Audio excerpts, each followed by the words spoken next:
ನಮಸ್ಕಾರ ವೀಕ್ಷಕರೇ, ಶಿಡ್ಲಘಟ್ಟ ಸಮಯ ಸುದ್ದಿಗೆ ಸ್ವಾಗತ. ನಾನು ಅದ್ವಿಕಾ. ಈ ದಿನದ ಪ್ರಮುಖ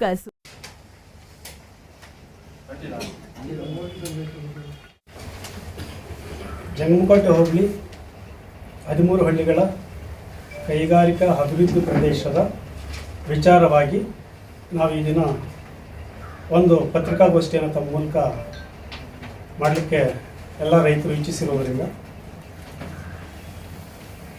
ಸರ್, ಈ ದಿನ ನಾವು ದಿನಾಂಕ ಬುಧವಾರದಂದು ಎಲ್ಲ ರೈತರು 13 ಹಳ್ಳಿಗಳ ರೈತರು, ಅವರಲ್ಲಿ ಹೆಣ್ಣಂಗೂರು, ನಡಪನಾಯಕನಹಳ್ಳಿ, ಈ ರೈತರೆಲ್ಲನೂ ಉಸ್ತುವಾರಿ ಸಚಿವರನ್ನು ಭೇಟಿ ಮಾಡಲಿಕ್ಕೆ ಮತ್ತು KIDB ಅಧಿಕಾರಿಗಳನ್ನು ಭೇಟಿ ಮಾಡುವ ಸಲುವಾಗಿ ಮಂಗಳವಾರದಂದು ಎಲ್ಲ ರೈತ ಬಾಂಧವರು ಯಾರು ನೋಟಿಸ್ ತಗೊಂಡಿದ್ದಾರೆ, KIDBಯಿಂದ ಬಂದಿರತಕ್ಕಂಥ ನೋಟಿಸ್ ತಗೊಂಡಿರ್ತಕ್ಕಂಥವ್ರು ಮತ್ತು ನೋಟಿಸ್ ಕೊಡದೇ ಇರತಕ್ಕಂಥ ನಟನಾಯಕನಹಳ್ಳಿ ಮತ್ತು ಹೆಣ್ಣಂಗೂರು ಗ್ರಾಮದ ರೈತರು ಸೇರಿ ಒಂದು ನಿಯೋಗವನ್ನು ಹೋಗಿ ಮನವಿಯನ್ನು ಕೊಡ್ತೇವೆ KIDB ಕಚೇರಿಯಲ್ಲಿ. ಸರ್, ನೀವು ನೋಟಿಸನ್ನು ನೀಡಿ 3 ತಿಂಗಳಾಗಿದೆ, ಇದುವರೆಗೂ ಯಾವುದೇ ರೀತಿ ಕ್ರಮ ಕೈಗೊಂಡಿಲ್ಲ ಅಂತಕ್ಕಂಥದ್ದು ಮೊದಲನೇ ಅಂಶ. ಎರಡನೇ ಅಂಶ, ಹೆಣ್ಣಂಗೂರು ಮತ್ತು ನಡಪನಾಯಕನಹಳ್ಳಿ ಗ್ರಾಮಗಳಿಗೆ ಇದುವರೆಗೂ KIDBಯಿಂದ ಯಾವುದೇ ರೀತಿಯಾಗಿರ್ತಕ್ಕಂತಹ ನೋಟಿಸ್ ಕೊಟ್ಟಿರೋದಿಲ್ಲ. ಯಾಕೆ ಕೊಡಲಿಲ್ಲ ಅಂತಕ್ಕಂಥ ಒಂದು ಉದ್ದೇಶಕ್ಕೆ ಹೋಗಿ ಅಲ್ಲಿ ಭೇಟಿ ಮಾಡಿ ಬಂದಿರ್ತೇವೆ.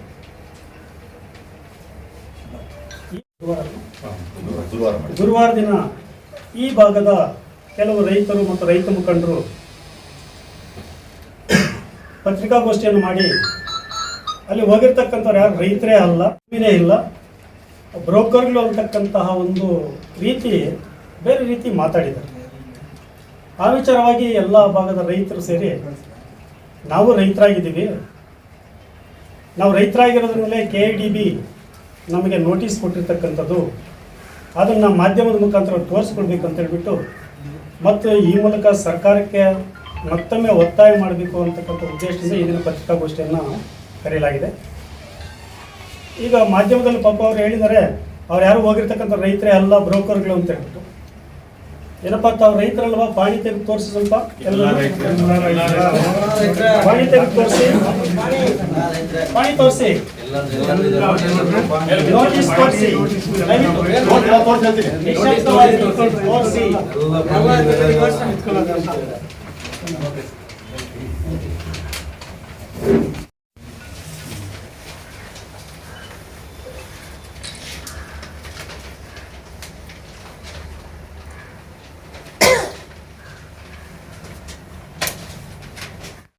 ನಾವು ರೈತರು KIDBಯಿಂದ ನೋಟಿಸ್ ಬಂದಿದೆ ಅಂತ ತೋರಿಸ್ಕೊಡ್ಲಾಗಿದೆ. ಅವ್ರಿಗೆ ಇನ್ನೇನಾದರೂ ಡೌಟ್ ಇದ್ದರೆ ಮನೆಗೂ ಭೇಟಿ ಮಾಡಿ ಪರಿಶೀಲನೆ ಮಾಡ್ಕೋಬೋದು. ಇನ್ನು ಉಳಿದಂತೆ ಸರ್, ಈ ದಿನ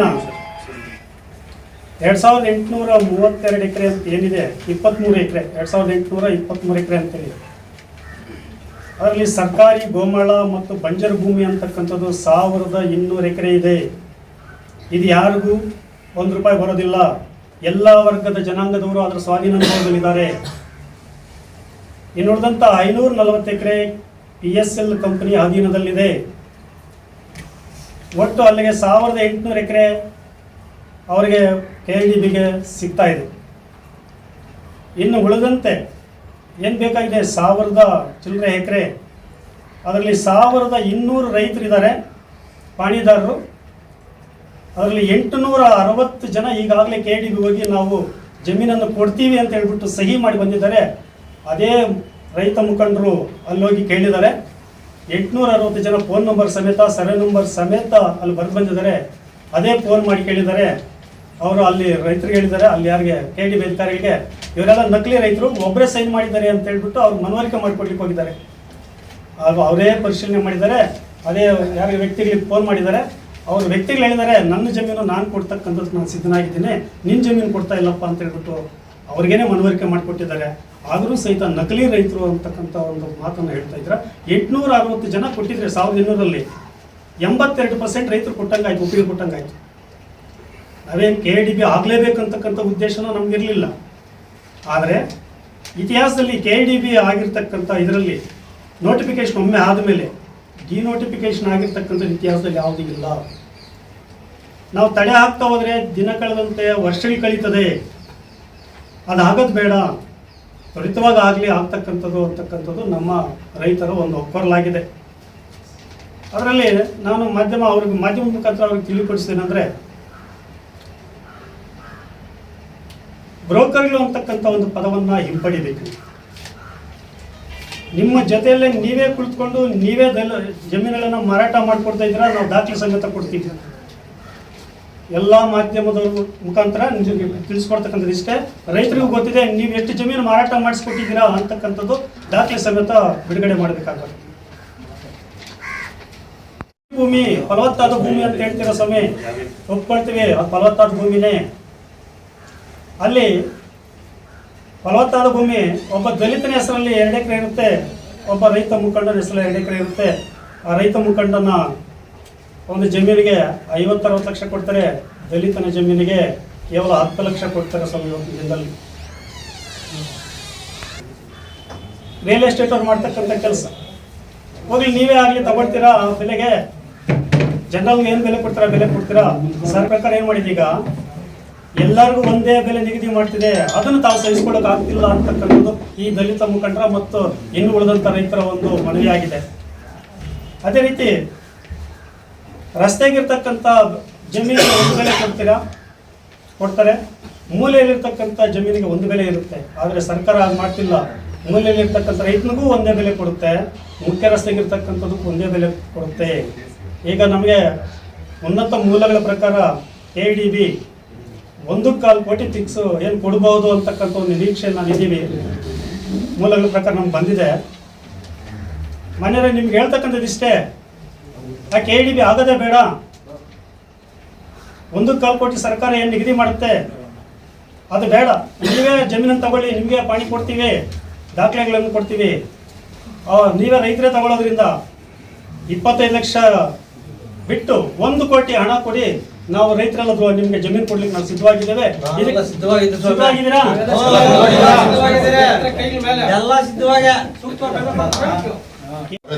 ನೀವೇ ತಗೊಳ್ಳಿ. ನೀವೇನು ಇವತ್ತು ಮಾಡ್ತಾ ಇದ್ದೀರಾ, 1 ಕೋಟಿ ರೂಪಾಯಿ ಕೊಡಿ.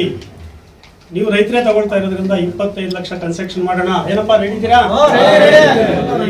ಮುಖಾಂತರ ತಮಗೆ ಒತ್ತಾಯ ಮಾಡ್ತಿದ್ವಿ. ಭೂಮಿ ಕೃಷಿ ಭೂಮಿ ಅಂತ ಮತ್ತೊಮ್ಮೆ ಹೇಳ್ತಾ ಇರ್ತೀರಾ, ಅದನ್ನ ಯಾರು ಹಲ್ಗಳೆಯುವಂತಿಲ್ಲ. ಇಡೀ ಶಿಡ್ಲಘಟ್ಟ ತಾಲೂಕು ಜಂಗಮಕೋಟೆ ಹೋಬಳಿಯಲ್ಲಿ ಅತಿ ಹೆಚ್ಚು ಭೂ ಪರಿವರ್ತನೆ ಆಗಿರ್ತಕ್ಕಂಥದ್ದು ಜಂಗಮಕೋಟೆ ಹೋಬಳಿ ಮಾತ್ರ ಸ್ವಾಮಿ. ಅದು ಕೃಷಿ ಭೂಮಿ ಅಲ್ವಾ? ಅವಾಗ ಏನು ಮಾಡ್ತಾ ಇದ್ರಿ ತಾವು? ಉದ್ಯಮಿಗಳು ಬಂದು ಡೆವಲಪ್ಮೆಂಟ್ ಮಾಡಿದ್ದಾರೆ ಸ್ವಾಮಿ, ತಾವೇ ಮಾರಿಸ್ಕೊಟ್ಟಿದ್ದೀರಾ ಬಹಳಷ್ಟು ಜಮೀನುಗಳನ್ನ. ಅದರಿಂದ ಸಾರ್ವಜನಿಕರಿಗಾಗಲಿ ತಾಲೂಕಿನ ಜನತೆಗಾಗಲಿ ಏನಾದರೂ ಅನುಕೂಲ ಇದೆಯಾ? ಅದು ಕೃಷಿ ಭೂಮಿ ಅಲ್ವಾ? ನಮ್ಮ ಪ್ರಶ್ನೆ ತಮ್ಮ ಮುಖಾಂತರ. ಹಾಗಾದ್ರೆ ಸಾರ್ವಜನಿಕರಿಗೆ ಏನು ಅನುಕೂಲ ಇದೆ?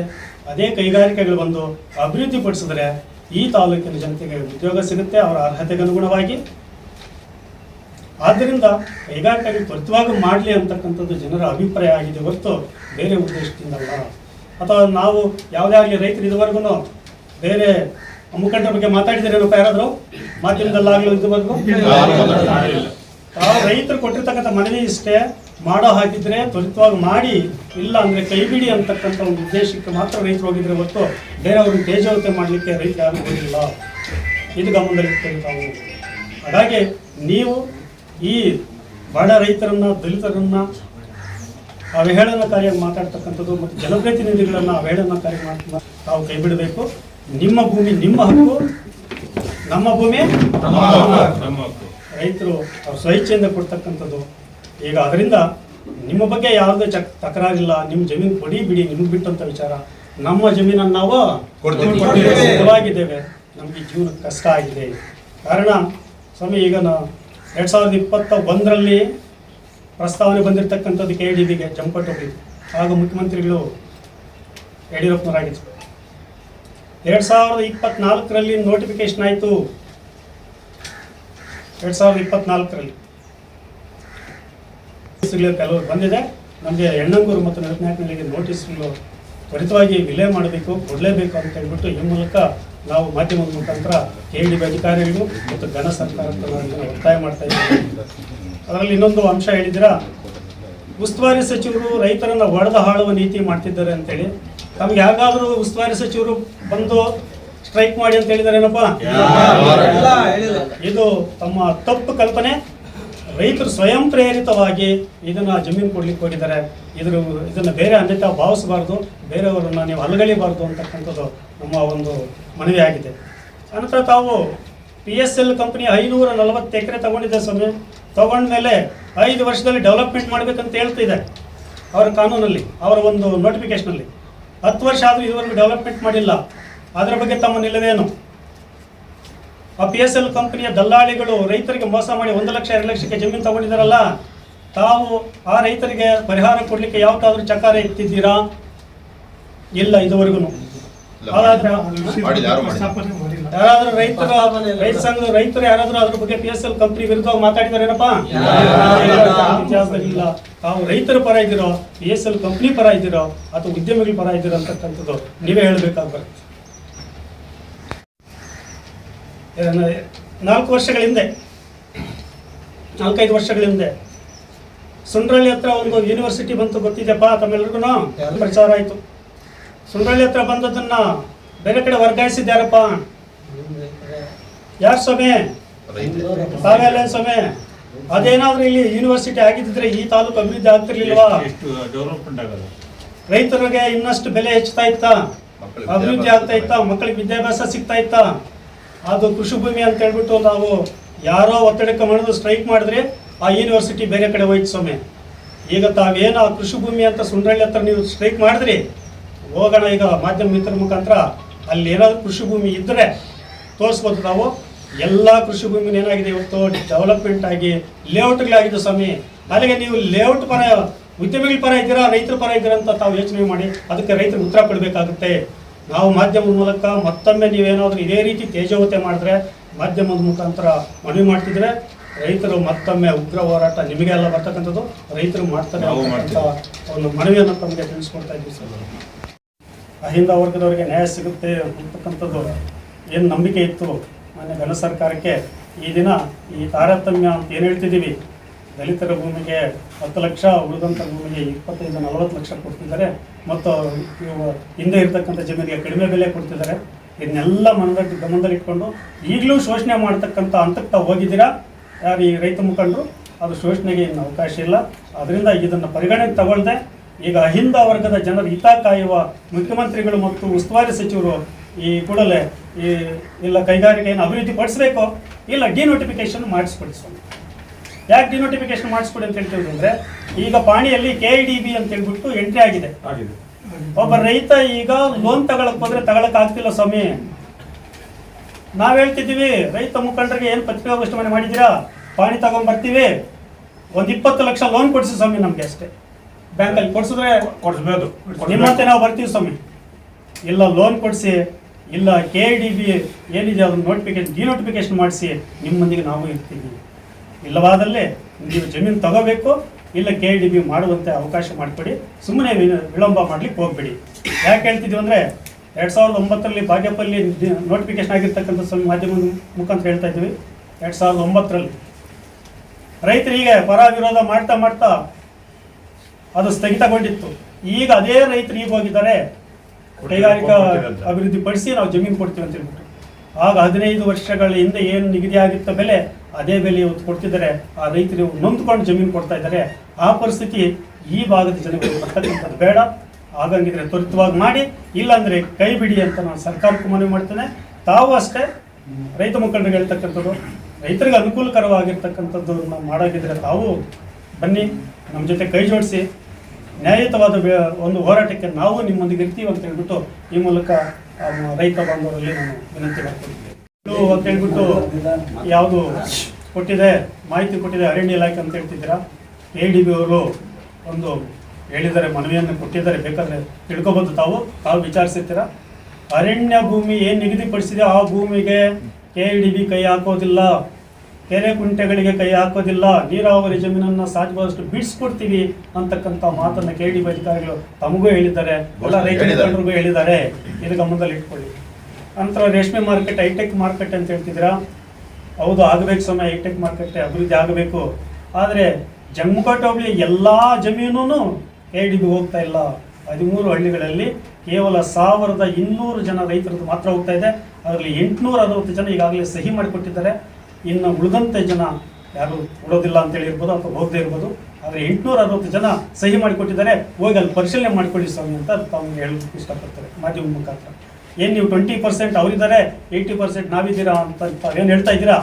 KIDB ದಾಖಲೆಗಳ ಸಮೇತ ಪರಿಶೀಲನೆ ಮಾಡಿ 860 ಜನ ಸಹಿ ಮಾಡಿಕೊಟ್ಟಿದ್ದಾರೆ ಸ್ವಾಮಿ. ಮಾಡಿಕೊಟ್ಟಿದ್ದಾರೇನಪ್ಪ? ಇದರನ್ನ ಸತಾಯಿಸಿ ಅವ್ರಿಗೆ ನೋವನ್ನು ಉಂಟು ಮಾಡ್ತಕ್ಕಂಥದ್ದು ಬೇಡ. ಆದರೆ ತ್ವರಿತವಾಗಿ ಆಗಲಿ, ಇಲ್ಲಾಂದ್ರೆ ಬೇಡ. ಪೂರ್ತಿ ರದ್ದುಗೊಳಿಸೋಣ. ನಾವು ನಿಮ್ಮೊಂದಿಗೆ ಇರ್ತೀವಿ, ರೈತರೊಂದಿಗೆ. ನೀವೇ ತಗೊಂಬಿಡಿ ಜಮೀನು. ಏನಪ್ಪಾ, ಎಕರೆ 1 ಕೋಟಿ ಕೊಡ್ಲಿನಾ? ನಾವು ಆರಾಮಾಗಿ ಅವ್ರಿಗೆ ಕೊಟ್ಬಿಡ್ತೇವೆ. ಅವ್ರಿಗೆ ನಿಮ್ಗೆ ಕೊಡ್ತೀವಿ. ರಿಯಲ್ ಎಸ್ಟೇಟ್ ನೀವು ಮಾಡ್ತಾ ಇದ್ರೆ ನಿಮ್ಗೆ ಗೊತ್ತಿದೆ, ತಾವೇ ಮಾಡ್ತಾ ಇದ್ರೆ. ರೈತ ಮುಖಂಡರಲ್ಲಿ ಪಕ್ಕದಲ್ಲಿ ಕುಳಿತುಕೊಂಡು ತಾವೇ ಎಷ್ಟು ಜಮೀನುಗಳಲ್ಲಿ ಮಾರಾಟ ಮಾಡಿಕೊಟ್ಟಿದ್ದೀರಾ ಅಂತ ಹೇಳ್ಬಿಟ್ಟು ನಾನು ದಾಖಲೆ ಸಮೇತ ಕೊಡ್ತೀವಿ ನಾವು. ಏನಪ್ಪಾ? ಹಾಗಾಗಿ ಇಲ್ಲಿ ಯಾರಾದ್ರೂ ರಿಯಲ್ ಎಸ್ಟೇಟ್ ಮಾಡಿದ್ರೆ ಇದ್ದೀರೇನಪ್ಪ? ದಲ್ಲಾಳಿಗಾಗಿರ್ತಕ್ಕಂಥ ನೀವೇ ನಮ್ಮನ್ನು ದಲ್ಲಾಳಿ ಅಂತ ಹೇಳಿದ್ರೆ ಅಕೂಲ್ಯ ಮಾಡ್ತಕ್ಕಂಥ ನೋಡಿಸ್ತೀವಿ. ನಮ್ಮ ಜಮೀನು ನಮ್ಗೆ ಇಷ್ಟ ಇದೆ ಕೊಡೋದಕ್ಕೆ. ನಾವು ಹೋಗಿದ್ವಿ KIDB ಹೋಗಿ ಅವ್ರಿಗೂ ಮನವರಿಕೆ ಮಾಡಿಕೊಟ್ಟು ನಮ್ಮದು ಜಮೀನು ಕೊಡೋಕ್ಕೆ ಇಷ್ಟ ಇದ್ವಿ. ನಿಮ್ಗೆ ಸಮಾಧಾನ ಇದ್ದರೆ ತಗೊಳ್ರೆ, ಇಲ್ಲಾಂದರೆ ನಮ್ಮ ತಾಲೂಕು ಆಫೀಸಲ್ಲಿ ವ್ಯವಹಾರ ಮಾಡ್ಕೊಳಕ್ಕಂದ್ರೆ ಒಂದು ಲೋನು ಒಂದು ವಿಭಾಗ ಮಾಡ್ಕೋಬೇಕಾದ್ರೂ ತೊಂದರೆ ಆಗ್ಬಿಟ್ಟಿದೆ. ಇಲ್ಲೆಲ್ಲ ಲಾಕ್ ಮಾಡಿ ಹಾಕ್ಬಿಟ್ಟಿದ್ದಾರೆ. ತಗೊಂಡು ನಮ್ಗೆ ರೈತರಿಗೆ ಅನುಕೂಲ ಮಾಡ್ಕೊಡೋದಿದ್ರೆ ಮಾಡಿಕೊಡ್ರಿ, ಇಲ್ಲಾಂದರೆ ಅದನ್ನಾದರೂ ನಮಗೆ ಬಿಡುಗಡೆ ಮಾಡ್ಕೊಂಡು ನಾವು ಏನೋ ಲೋನು ಪಾನ್ ಮಾಡಿಕೊಂಡು ನಮ್ಮ ವ್ಯವಸ್ಥೆಗೆ ನಾವು ಮಾಡ್ಕೊತೀವಿ ಅಂತ ಅಲ್ಲಿ ಮನವಿ ಪತ್ರ ಸಲ್ಲಿಸ್ಬಿಟ್ಟು ಬಂದಿದ್ದೀವಿ. ನಾವು ನಿಜವಾದ ರೈತರನ್ನೇ, ಯಾರೋ ಹೇಳಿದ್ರಂತ ಅಲ್ಲಿಗೆ ಹೋಗಿದ್ದವರೇ ರೈತರಲ್ಲ ಅಂತ. ನೋಡಿರಿ, ನಮ್ಮದು ಪಾಣಿ ನನ್ನ ಹೆಸರಿನೆಲ್ಲ ಇದೆ ಪಾಣಿ. ನಾವು ರೈತರೇ ಹೋಗಿದ್ದು. ಅಲ್ಲಿ ಯಾರು ದಲ್ಲಾಳಿಗಳು ಹೋಗಿಲ್ಲ, ಬೇರೆಯವರು ಹೋಗಿಲ್ಲ. ಏನು ಬೇರೆಯವರು ಅವ್ರಿಗೇನು ದುಡ್ಡು ಕೊಡ್ತಾರೆ ಅಲ್ಲಿ ಹೋಗಿ ಬರೋದಕ್ಕೆ ಖರ್ಚಿಗೆ ಅವ್ರ ಕೂಲಿಗೆ ಏನು ಕೊಡ್ತಾರೆ? ಏನಿಲ್ಲ. ಹೋಗ್ತಾ ಇರೋದು ನಮ್ಮ ಜಮೀನು. ನಾವು ಹೋಗಿದ್ವಿ, ನಾವು ಮನವರಿಕೆ ಮಾಡಿದ್ದೀವಿ, ಬಂದಿದ್ದೀವಿ. ನಿಜನೇ ಅದು. ನಾವು ದಲ್ಲಾಳಿಗಳೆಲ್ಲ ಸ್ವಾಮಿ, ನಾವು ರೈತರ ಸ್ವಾಮಿ, ಹೋಗಿದ್ದವರೆಲ್ಲ ನೀನು. ನಮಸ್ಕಾರಪ್ಪ ಸ್ವಾಮಿ. ತಾವು ಅಂದರೆ ನಮ್ಮ ರೈತರು ಕೂಲಿ ನಾಲಿ ಮಾಡೋರು ಭಾಳ ಜನ ಇದ್ದಾರೆ. ಇದರಲ್ಲಿ SC ST ವರ್ಗ ಕೂಡ ಭಾಳ ಜನ ನಾವು ಇದ್ದೀವಿ. ಇವತ್ತು ನಮ್ಮ ಜಮೀನು ಕೊಂಡವ್ರು ಯಾರೂ ಇಲ್ಲ. ಒಂದನೇದು. ಎರಡನೇದು ಹೋದ್ರೆ ಎಲ್ಲೊಂದು ಕಡೆ ಅಭಿವೃದ್ಧಿ ಮಾಡ್ಕೊಂತೀವಿ, ನಮ್ಮ ಮಕ್ಕಳಿಗೊಂದು ರೂಟೀನು ಸಿಗ್ತದೆ. ಮೂರನೇದು, ಇವತ್ತು ಒಂದು ಲೋನ್ ಕೊಡ್ತಾ ಇದ್ದಾರೆ ನಮಗೆ. ನಾನು ಜಮಖಂಡಿ ತಾಲೂಕು KIDB ಆತಂದಿದ್ದ ತಕ್ಷಣ ಅದನ್ನು ಒಂದು ಬೋರ್ ಹಾಕೋಣ, ಒಂದು ವ್ಯವಸಾಯ ಮಾಡೋಣ, ಅಭಿವೃದ್ಧಿ ಮಾಡೋಣ ಅಂದರೆ ಅದು ಮಾಡೋಕ್ಕಾಗ್ತಾ ಇಲ್ಲ. ಯಾಕೆ ಮಾಡೋಕ್ಕಾಗ್ತಾ ಇಲ್ಲ ಅಂದರೆ, ನೀವು ಬೆಳಗ್ಗೆ ಹೊತ್ತು ಕಳ್ಳಿ ನೋಡಿ, ರಾತ್ರಿ ಹೊತ್ತು ಕಂಬಳಿ ನೋಡಿದ್ರೆ ಭಯ ಆದಪ್ಪಂದು ಆಗ್ಬಿಟ್ಟಿದೆ. ಅಭಿವೃದ್ಧಿ ಬಿಡ್ತಾ ಇಲ್ಲ. ಇಲ್ಲಿ KIDBನೂ ಆಗ್ತಾ ಇಲ್ಲ. ಇಲ್ಲಿ ಕ್ಯಾನ್ಸಲನ್ನು ಮಾಡಿಬಿಟ್ಟು ಇಲ್ಲ ತಗೊಂಡು ಬೇಡ ಅನ್ನಲಿಲ್ಲ. ನಮ್ಮ ಉಸ್ತುವಾರಿ ಸಚಿವರಾದಂಥ ಚಿಂತಾಮಣಿ ಸುಧಾಕರನ್ ಅವ್ರಿಗೊಂದು ತಿಳ್ಕೊಳ್ಬೇಕು, ಬೆಳಗ್ಗೆ ನೋಡಲೇಬೇಕಂದ್ರೆ. ನಮ್ಮ ಮೇಲೂ ರವಿ ಅಣ್ಣ ಇದ್ದಾರೆ, ಅವರು ಬೇಕಾದ್ರೆ ಗಮನಿಸಿ. ನಮ್ಮ ಚಿಕ್ಕಬಳ್ಳಾಪುರ DC ಅವರಿದ್ದಾರೆ, ಅವರು ಇದನ್ನು ಗುರುಸ್ತೀವಿ. ನಮ್ಮ ಕಷ್ಟಗಳು ನಮ್ಮ ಈ ಥರ ಐತೆ. ಇಲ್ಲ ಮಾಡಲಿ, ಇಲ್ಲ ಭಜಾ ಮಾಡಿಬಿಟ್ಟು ಎರಡೂ ಆದರೆ ನಮ್ಮ ಮನಸ್ಸು ಸಮಾಧಾನ ಆಗ್ತದೆ. ಇವೆರಡೂ ಮಾಡಿದ್ರೆ ತ್ರಿಸಂಗ ಸ್ವರ್ಗ ಮಾಡಿಬಿಟ್ರೆ ನಾವು ಏನು ಮಾಡೋದು? ನಮ್ಮ ಉಸ್ತುವಾರಿ ಮಂತ್ರಿ ಸುಧಾಕರನ್ ಅವರು ಯೋಚನೆ ಮಾಡಬೇಕು. ಆಮೇಲೆ ಯಜಮಾನ್ದಾರೆ ಇವರು ಯೋಚನೆ ಮಾಡಲಿ. ರೈತರಿಗೆ ಒಂದು ಅನುಕೂಲ ಮಾಡಿಕೊಡಿ, ಆ ವಿಧವಾಗಲಿ ಅನುಕೂಲ ಮಾಡಿಕೊಡಿ. ಲೋನು ತಗೊಳಂಗಿಲ್ಲ, ಅಲ್ಲಿ ಬೋರು ಹಾಕ್ಸಂಗಿಲ್ಲ, ಇವ್ರು KIDB ಮಾಡೋಂಗೂ ಇಲ್ಲ. ನಾವು ಇಲ್ಲಿ ಹೋಗೋದು, ಯಾರನ್ನ ಕೇಳೋದು ನಾವು? ಇದರಲ್ಲಿ ನೋಡಿದ್ರೆ ಹಲವಾರು ಜನ ಅದಂತೆ ಇದಂತೆ. Basavapatna survey number 22P7. ಅದು ನಮ್ಮ ಅಪ್ಪನ ಜಮೀನು ಅಂತ ಹೇಳ್ತಾ ಇದ್ದೀನಿ. ಯಾಕಂದರೆ ಮೊನ್ನೆ ನಾವು ಬುಧವಾರ ದಿವಸ ಹೋಗಿದ್ದಾಗ ನಾವು ರೈತರೇ ಅಲ್ಲ ಅಂತ ಹೇಳಿದ್ರು. ಇದರಲ್ಲಿ ಮನವಿ ನಾವೇನು ಮೊದಲಿಂದ ನಾವೇನು ಕೈಗಾರಿಕೆ ಅಭಿವೃದ್ಧಿ ಪರವಾಗಿ ಹೇಳಿದ್ವಿ ಅಂದರೆ, ಇವತ್ತು SC ST ಜಮೀನುಗಳು 5 ಲಕ್ಷ 6 ಲಕ್ಷದಿಂದ 10 ಲಕ್ಷ ಮೇಲೆ ಯಾವತ್ತೂ ಹೋಗಿಲ್ಲ. ಅದಕ್ಕೆ ಇವತ್ತು ಕೈಗಾರಿಕಾ ಅಭಿವೃದ್ಧಿ ನಮ್ಮ ಕಡೆ ಬಂದಿರೋದಕ್ಕೋಸ್ಕರಾಗಿ ಸರ್ಕಾರದವರು ನಾವು ಇಲ್ಲಿ ಕೈಗಾರಿಕಾ ಅಭಿವೃದ್ಧಿ ಮಾಡೋದ್ರಿಂದ ನಮ್ಗೆ ಅನುಕೂಲಗಳು ಜಾಸ್ತಿ ಆಗ್ತಾ ಇದೆ. ಕಾರಣ ಏನಂದರೆ ನಿರುದ್ಯೋಗ ಸಮಸ್ಯೆ ಫಸ್ಟು ತಾಲೂಕಿನ ನಿರುದ್ಯೋಗ ಸಮಸ್ಯೆ ಬಗೆಹರಿತಾ ಇದೆ. ಆಮೇಲೆ ವಿದ್ಯಾವಂತರಿಗೆ ಈಗ ನಾವು ವಿದ್ಯಾವಂತರು ಬೇರೆ ಕಡೆ ಹೋಗಿ ಕೈಗಾರಿಕಾ ಇದಕ್ಕೆ ಹೋಗಿ ಬೇರೆ ಡಿಸ್ಟಿಕ್ನಲ್ಲಿ ಕೆಲಸ ಮಾಡ್ತಾ ಇದ್ದಾರೆ. ಆಮೇಲೆ ಇಲ್ಲಿ ಆಗೋದ್ರಿಂದ ನಮ್ಮ ಮಕ್ಕಳು ನಮ್ಮ ಎದುರುಗನೆ ಇರ್ತಾರೆ, ಕೆಲಸ ಸಿಗುತ್ತೆ. ಮತ್ತು ಬಡ ಮಕ್ಕಳಿಗೆ ನಮ್ಮಂಥ ದಲಿತ ಮಕ್ಕಳು ಹೆಚ್ಚಿನ ವಿದ್ಯಾಭ್ಯಾಸಕ್ಕಾಗಿ ವ್ಯಾಸಂಗ ಮಾಡಲು ಅನುಕೂಲ ಆಗುತ್ತೆ. ಯಾಕಂದರೆ ಇವತ್ತು ನಮ್ಮ ಮಕ್ಕಳೆಲ್ಲ ಗೌರ್ಮೆಂಟ್ ಶಾಲೆಗಳಲ್ಲಿ ಓದ್ತಾ ಇದ್ದಾರೆ, ಉನ್ನತ ಶಿಕ್ಷಣ ಓದೋಕ್ಕಾಗ್ತಾ ಇಲ್ಲ. ಕೂಲಿ ನಾಲಿ ಮಾಡಿ 300ರಿಂದ 400 ರೂಪಾಯಿ ನಮಗೆಲ್ಲ ಕೂಲಿ ಸಿಗ್ತಾ ಇರೋದು. ಇವತ್ತು 1 ಕೋಟಿ ಸರ್ಕಾರ ನಮಗೆ ನಿಗದಿಪಡಿಸೋದ್ರಿಂದ ನಾವು ಕೊಡೋಕ್ಕೆ ಎಲ್ಲ ರೀತಿಯಲ್ಲಿ ರೆಡಿ ಆಗಿದ್ದೀವಿ. ನಾವು ಕೈಗಾರಿಕೆ ಯಾವತ್ತೂ ಕೈಗಾರಿಕೆ ಪರವಾಗಿರ್ತೀವಿ ಅಂತ ಹೇಳುತ್ತಾ ನನ್ನ ಮಾತು. ಅಭಿನಂದನೆಗಳು. ಇದರ ಬಹಳ ವಿಶೇಷವಾಗಿ ಒಂದು ಮುಖ್ಯವಾದಂತಹ ಒಂದು ವಿಷಯ ಅಂತ ಹೇಳಬಹುದು. ಈಗ ನಮ್ಮ ಜಂಗಮಕೋಟೆ ವ್ಯಾಪ್ತಿನಲ್ಲಿ ಕೈಗಾರಿಕಾ ಪ್ರದೇಶ ಎಂಬುದಾಗಿ ಆಗ್ತಾ ಇರೋದು ಒಂದು ರೀತಿ ಸಂತೋಷಕರವಾದಂಥ ವಿಷಯ. ಯಾಕಂತಂದರೆ 1986-87ರಲ್ಲಿ ನಾನೊಂದು SLC ಪಾಸ್ ಮಾಡಿಕೊಂಡು ದಲಿತ ವರ್ಗಕ್ಕೆ ಸೇರಿದವನಾಗಿದ್ದು ಒಬ್ಬ ಕಲಾವಿದನಾಗಿ ಇವತ್ತು ಸಮಾಜದಲ್ಲಿ ಸೇವೆ ಮಾಡ್ತಾ ಇದ್ದೀನಿ ಬಂಧುಗಳೇ. ಹಾಗೆ ಆ ಒಂದು ಕಲೆಯಲ್ಲಿ ಜೀವನವನ್ನು ನಡೆಸ್ಕೊಂಡು ಬರ್ತಾ ಇದ್ದೀನಿ. 25 ಜನರಿಂದ 50 ಜನವರೆಗೂ ಶಿಷ್ಯರನ್ನು ಹೊಂದಿದ್ದೀನಿ. 25 ಜನರಿಂದ 30 ಜನ ಹುಡುಗರನ್ನು ವ್ಯಾಸಂಗ ಮಾಡಿಸಿದ್ದೀನಿ ನನ್ನ ಕಷ್ಟದಲ್ಲಿ. ಆ ಕಷ್ಟ ಏನು ಅಂತ ನಮ್ಗೆ ಗೊತ್ತಿದೆ. ಬಹಳ ಮುಖ್ಯವಾಗಿ ಈ ದಿನ ನಮ್ಮ ಒಂದು ಭಾಗದಿಂದ ಸುಮಾರು ಜನ ಹೆಣ್ಮಕ್ಳ ಕಡೆಯಿಂದ ಹಿಡಿದು ಗಂಡು ಮಕ್ಕಳು ವಲಸೆ ಹೋಗ್ತಿದ್ದಾರೆ ಹೊರಗಡೆಗೆ ಕೆಲಸಕ್ಕೆ. ಬಹಳ ಮುಖ್ಯವಾಗಿ ಹೆಣ್ಮಕ್ಳು ಇನ್ನು ಗರ್ಭಿಣಿ ಪ್ರೆಗ್ನೆಂಟ್ ಯಂಗ್ಸ್ ಕೂಡ ಹೋಗ್ತಿದ್ದಾರೆ ಹೊರಗಡೆಗೆ ಅದು ಕೆಲಸಕ್ಕೆ ಕೂಲಿಗೆ. ಇದಕ್ಕಾಗಿ ಹೊರಗಡೆ ಹೋಗೋದಕ್ಕಿಂತಾಗಿ ಮೇಲಾಗಿ ವ್ಯಾಸಂಗ ಮಾಡಿರ್ತಕ್ಕಂಥ ಹುಡುಗರು ಮತ್ತು ಹೆಣ್ಮಕ್ಳು ಎಲ್ಲರೂ ಬೇರೊಂದು ಕೆಲಸದಲ್ಲಿ ತೊಡಗಿದ್ದಾರೆ. ಇವೆಲ್ಲ ಆಗಬಾರದು ಎಂಬ ನಿಟ್ಟಿನಲ್ಲಿ ಇವತ್ತು ದಿನ ಏನು ಇವರು ಕೈಗಾರಿಕೆ ಒಂದು ಆಗ್ತಿದೆ, ಅದಕ್ಕೆ ಮುಂದಿನ ದಿನಗಳಲ್ಲಿ ಈಗ ನಮಗೊಂದು 50-55 ವರ್ಷ. ನನಗೆ ನಮ್ಮ ಮಗಳಿಗೆ ಮದುವೆ ಮಾಡಿದ್ದೀನಿ, ಆದರೆ ನಮ್ಗೆ 25 ವರ್ಷ. ಏನು ಕೆಲಸ ನಿರುದ್ಯೋಗ ಮನೆಯಲ್ಲಿದ್ದಾರೆ. ಇಂತಹವರು ಈ ಒಂದು ನಮ್ಮ ವ್ಯಾಪ್ತಿನಲ್ಲಿ ಸಾಕಷ್ಟು ಸುಮಾರು ಜನ ಲಕ್ಷಾಂತರ ಜನ ಇವತ್ತು ನಿರುದ್ಯೋಗರಾಗಿ ಜೀವನವನ್ನು ನಡೆಸ್ತಾ ಇದ್ದಾರೆ, ಮಾಡ್ತಾ ಇದ್ದಾರೆ. ಮನೆಯಲ್ಲಿ ಕೂತ್ಕೊಂಡಿದ್ದಾರೆ. ಡಿಗ್ರಿಗಳು ಮಾಡಿರ್ತಕ್ಕಂಥ ಹುಡುಗರು ಮನೆಯಲ್ಲಿದ್ದಾರೆ, ಹೆಣ್ಮಕ್ಳು ಮನೆಯಲ್ಲಿದ್ದಾರೆ. ಈ ಒಂದು ನಮ್ಮ ಭಾಗದಲ್ಲಿ ಕೈಗಾರಿಕಾ ಪ್ರದೇಶ ಆಗಿತ್ತು ಅಂತಂದ್ರೆ ಇಡೀ ನಮ್ಮ ಜಿಲ್ಲೆ ವ್ಯಾಪ್ತಿಯಲ್ಲಿರುವಂಥ ಎಲ್ಲ ಒಂದು ವಿದ್ಯಾರ್ಥಿನಿಯಾಗಿರ್ಬೋದು, ವಿದ್ಯಾರ್ಥಿಗಳಾಗಿರ್ಬೋದು, ನಿರುದ್ಯೋಗಿಗಳು ಎಲ್ಲರೂ ಇಲ್ಲಿ ಕೆಲಸ ಕಾರ್ಯಗಳನ್ನು ಮಾಡಿ ಜೀವನೋಪಾಯವನ್ನು ನಡೆಸ್ಕೊಳ್ಳೋದಕ್ಕೆ ಒಂದು ದಾರಿ ಆಗುತ್ತೆ. ಹಾಗಾಗಿ ಇವತ್ತು ನಾವು ಕೆಲವರೆಲ್ಲರೂ ಕೊಡಬೇಕು ಅಂತ ಇರ್ತಾರೆ. ಆ ಕೊಡೋರಿಗೆ ಹೀಗೆ ತಗೊಳ್ಳೋರಿದ್ದಾರೆ, ಅದನ್ನ ಒಂದು ಅನುದಾನಗಳನ್ನು ಒಂದು ಹೆಚ್ಚುವರಿಯಾಗಿ ಕೊಡಲಿ. ಮುಂದಿನ ದಿನಗಳಲ್ಲಿ ಈ ಪರಂಪರೆಯಿಂದ ಹಿಡಿದು ನಾವು ಕೆಲವು ಬಹಳಷ್ಟು ವರ್ಷಗಳನ್ನು ಬದುಕೋ ಸಾಧ್ಯತೆ ಇಲ್ಲ. ಹಾಗಾಗಿ ಮುಂದಿನ ಒಂದು ಪೀಳಿಗೆಗೆ ಒಂದು ದಾರಿಯಾಗುತ್ತೆ ಎಂಬುದಾಗಿ ಈ ಒಂದು ಸಂದರ್ಭದಲ್ಲಿ ನಾನು ಹೇಳಲಿಕ್ಕೆ ಇಷ್ಟಪಡ್ತೇನೆ. ನಮ್ಮ ರಾಷ್ಟ್ರ ಮಟ್ಟದಲ್ಲಿ ಏರಲಿ ನಾವು ಹಾರೈಸ್ತೀವಿ. ಹಾಗಾಗಿ ಒಂದು ಸ್ವಲ್ಪ ಬೇಡಿಕೆ ಕೂಡ ನೀಡಬಹುದು ದಿನಗಳಲ್ಲಿ ಎಲ್ಲ ನಮ್ಮ ರೈತರುಗಳಲ್ಲಿ. ಇನ್ನೊಂದು ಇವತ್ತು ನಿಗದಿತ ಬೆಲೆ ಏನಿದೆಯೋ ಅದಕ್ಕಿಂತ ಸ್ವಲ್ಪ ರೈತರು ಚೆನ್ನಾಗಿರಲಿ, ಒಳ್ಳೇದಾಗಲಿ. ಅವರಿಗೆ ಕೊಡೋದಂತೂ ಕೊಡ್ತಾರೆ. ಮುಂದೆ ನಮ್ಮ ಮಕ್ಕಳಾಗ್ಬೋದು, ಅವ್ರ ಮಕ್ಕಳು ಇನ್ನೊಂದು ಮತ್ತೊಬ್ಬರು ಮಕ್ಕಳು ಅವ್ರಿಗೆ ಆಗಿರ್ಬೋದು, ಅವ್ರಿಗೆ ಹುದ್ದೆಯನ್ನು ಕೊಡಬೇಕು. ಮೊದಲನೇ ಆದ್ಯತೆ ಏನು ಮಾಡಬೇಕು ಅಂತಂದ್ರೆ ಇಲ್ಲಿನ ಸ್ಥಳೀಯವಾಗಿ ರೈತರು ಯಾರು ನಮಗೆ ಜಮೀನನ್ನು ಕೊಟ್ಟಿದ್ದಾರೆ ಅವರ ಕುಟುಂಬಸ್ಥರಿಗೆ ಇಲ್ಲಿ ಕೈಗಾರಿಕಾ ಕಾರ್ಖಾನೆಗಳು ಏನಾದರೂ ಆದಾಗ ಅವರ ವಂಶಸ್ಥರು ಮೊದಲನೇ ಆದ್ಯತೆ ಕೆಲಸ ಕಾರ್ಯಗಳಲ್ಲಿ ಸೀಮಿತವಾಗಿರಬೇಕು. ಮೊದಲನೇ ಆದ್ಯತೆಗೆ ಅವ್ರು ನೀಡಬೇಕು. ತದನಂತರ ಉಳಿಕೆ ಎಲ್ಲರೂ ಒಂದು ಇಲ್ಲಿ ಒಂದು ನಮ್ಮ ಶಿವಘಟ್ಟ ವ್ಯಾಪ್ತಿ ಈ ಒಂದು ಕ್ಷೇತ್ರದಲ್ಲಿ ಏನಿದ್ದಾರೆ ಜನರು ವ್ಯಾಸಂಗ ಮಾಡಿರ್ತಕ್ಕಂಥವ್ರು, ವಿದ್ಯಾವಂತರು, ಎಲ್ಲ ವರ್ಗದವರು, ನಮ್ಮ ಒಂದೇ ವರ್ಗ ಅಂತಲ್ಲ, ಪ್ರತಿಯೊಂದು ಎಲ್ಲ ವರ್ಗದವ್ರಿಗೂ ಕೆಲಸ ಕಾರ್ಯಗಳಲ್ಲಿ ಅಲ್ಲೊಂದು ಅನುಕೂಲ ಮಾಡಿಕೊಳ್ಳಿ ಅಂತ ಹೇಳ್ತಾ, ಬಡವರಿಗೂ ಕೂಡ ಈ ಒಂದು ಸಂದರ್ಭದಲ್ಲಿ ಕೊಡಬೇಕಾದ್ರೆ ಮತ್ತೊಮ್ಮೆ ನಾವು ಅದನ್ನು ತಗೊಳಕ್ಕಾಗಲ್ಲ. ಒಂದು ಏನಾದರೂ ಅನುದಾನ ಕೊಡಬೇಕು ಅಂತ ಏನಿರುತ್ತೋ ಒಂದು KDB ಇನ್ನೊಂದು ಸ್ವಲ್ಪ ಹೆಚ್ಚಿನ ಒಂದು ರೀತಿಯಲ್ಲಿ ಅವ್ರಿಗೊಂದು ಸಹಾಯ ಮಾಡಲಿ ಅಂತ ಹೇಳ್ಬಿಟ್ಟು ಹೇಳುತ್ತಾ